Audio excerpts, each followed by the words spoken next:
Hi, I'm here with Ned Vizzini, author of the upcoming The Other Normals. Now, Ned, you've also written several other books, and I have to ask, how tired are you of people making a joke out of the "it's kind of a funny story" title?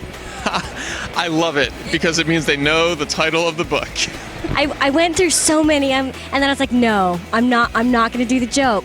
But I was kind of astonished when I was doing my research and I looked you up online.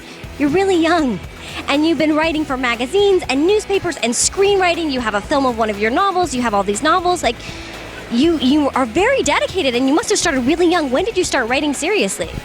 I started writing when I was 15. I was writing for a newspaper in New York called New York Press. I just wrote things and sent them into the newspaper, and if they liked them, they would print them and send me $100. The opportunity is there if you want it. People are interested in hearing young voices. That's awesome. So you went for it, which is great. What would you say is your favorite type of writing to do?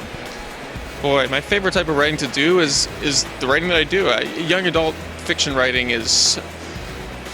I know when it's right, and that feeling, the feeling of this is flowing, this is working, this is happening, it's a wonderful feeling. I love writing for television too, but there is something special about writing books.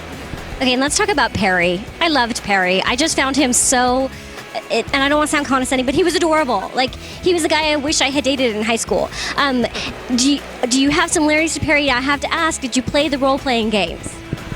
When I was in high school, I was like Perry in The Other Normals in that I really loved those role-playing game manuals, and I could really lose myself reading all of this data, but I didn't have anyone to play with. I didn't. So I would just read the books, which sounds really sad, and I guess is very sad. But it taught me something. You know, I think a lot of people, when they hit adolescence, the world is a scary place.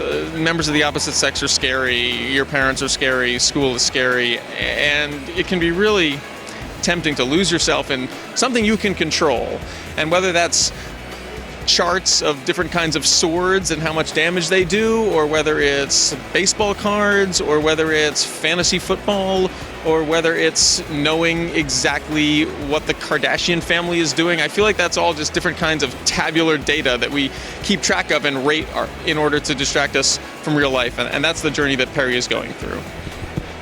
How do I even ask you questions? It's like, yes, exactly. So we're at Comic-Con. Have you been to Comic-Con before? I was at Comic-Con last year, but I didn't get to actually be on a panel. This is my first time on a panel. I feel like I'm moving up. I love it. It's amazing. I mean, it is nerd heaven, and last year I experienced that as a fan, strictly, and now I'm getting to experience it as a panelist. Awesome. So if you had to dress up, what would you dress up as? If I had to dress up, what would I dress up as? I bear a passing resemblance to Harrison Ford. I would dress up as Indiana Jones, but I would have to be on my game. Last year, I met a man at Comic-Con who, not only did he have everything that Indiana Jones had outfit-wise, he had the Staff of Ra, the thing that he uses to shine the light and reveal the location of the Holy Grail. And he had, I didn't even know this, but in the movie, Indiana Jones has a Grail book, a diary where he writes all his... This guy had a Grail book that he had written in. I mean, he had written his own handwritten... This guy was so above and beyond. I took a photo of him, and I posted about him on the internet, and then he emailed me, and he was like, "You can't use my real name. I'm known as Indy75. Do not call me. I won't use this real name." So these people are serious. So if I were to come as Indiana Jones, I would need to up my game. Good choice. All right, Ned Vizzini, thank you so much.